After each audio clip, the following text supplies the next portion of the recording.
Why do I love watermelon so much? Everyone has these thoughts. In March of 2013, it was my turn to have these thoughts when I moved interstate for my first full-time job in Canberra. I know, Canberra. But Phil, it's like a retirement village. It's so quiet, I can hear you silently say. I thought the exact same thing when I went for my interview. And now I'm here. I'm working at NIT for the Department of Defense.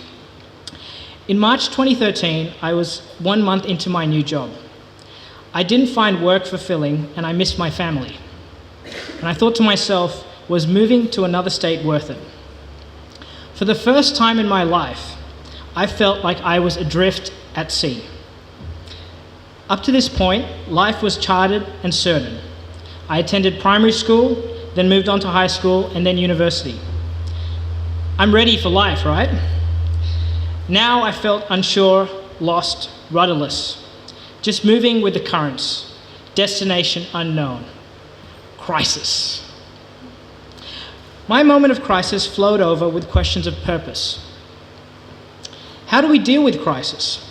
We might burrow deep in our work or in our social life, take a break through a relaxing holiday, or if we're really, really desperate, we might even pray. What did I do? I threw myself into work and distracted my thoughts with being busy, and slowly things got better.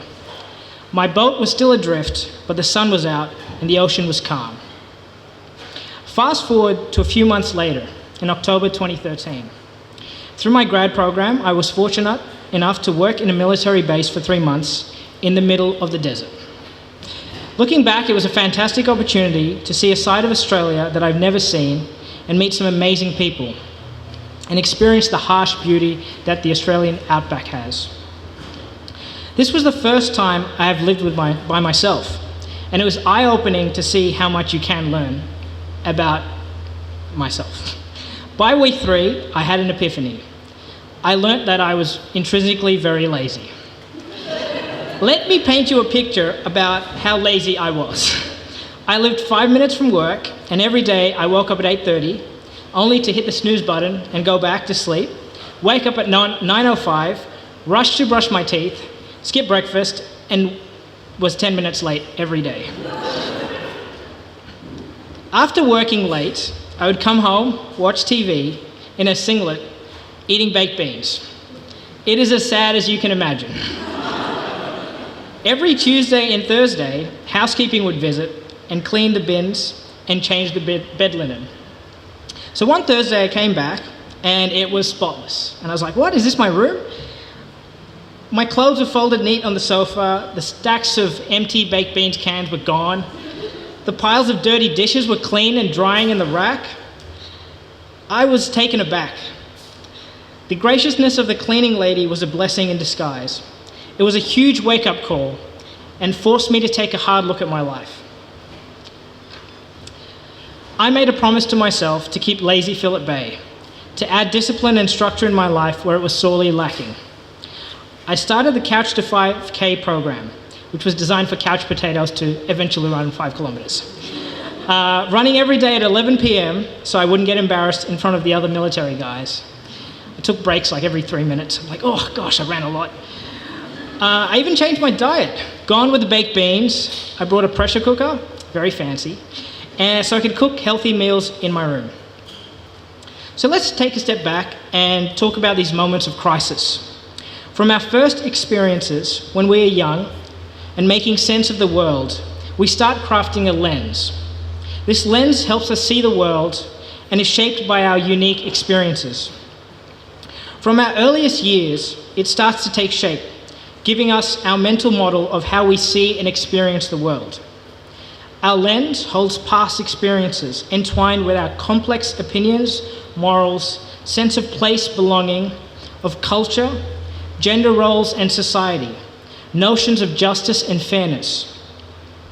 Our lens is shaped over our youth, and when we aren't looking, it crystallizes. Maybe our faith is part of our lens too. For some, it colors the lens, affecting the cohesive whole.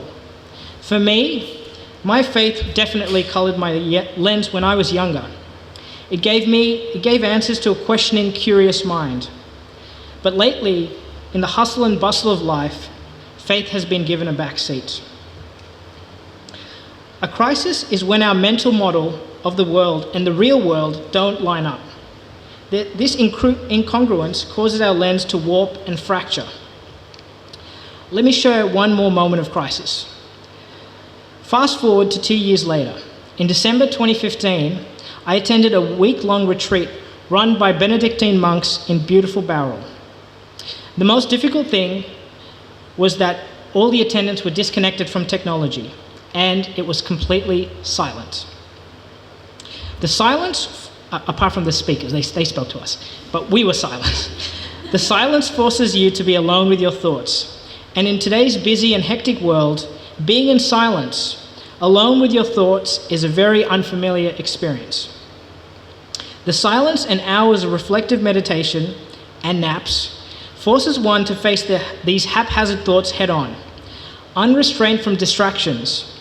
The noise of my frantic thoughts were deafening, and by day 2, I was actually considering pulling the plug.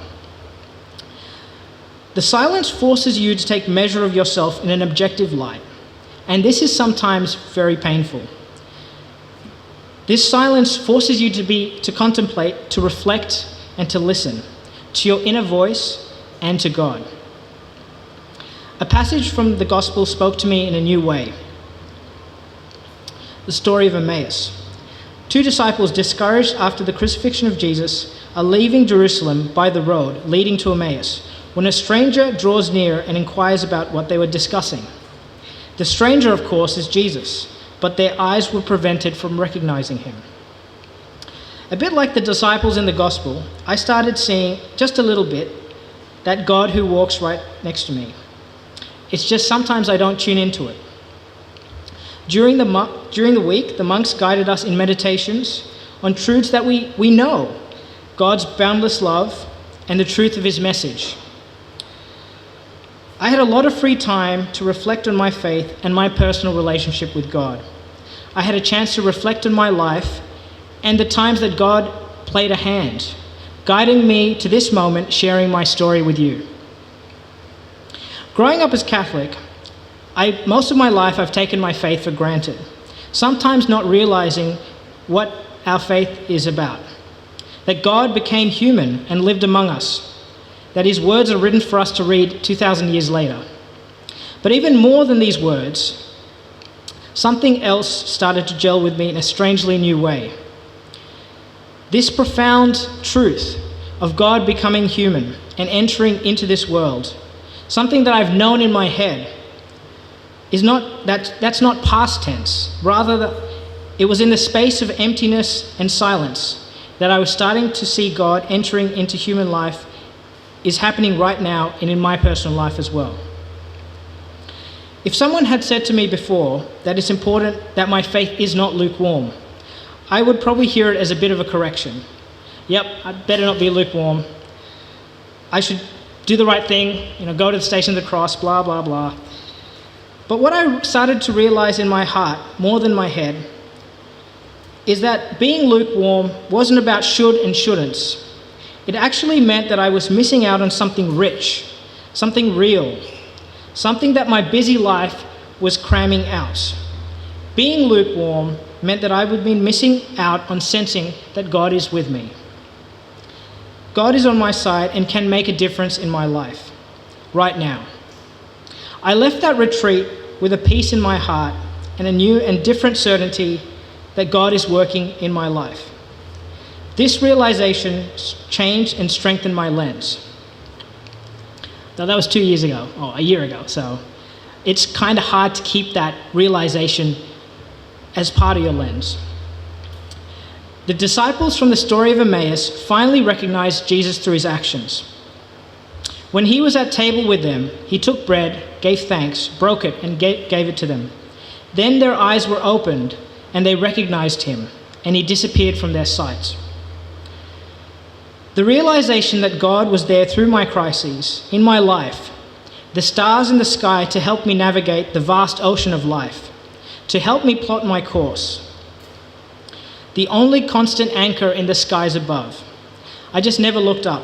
In fact, more than not looking up, I didn't look in.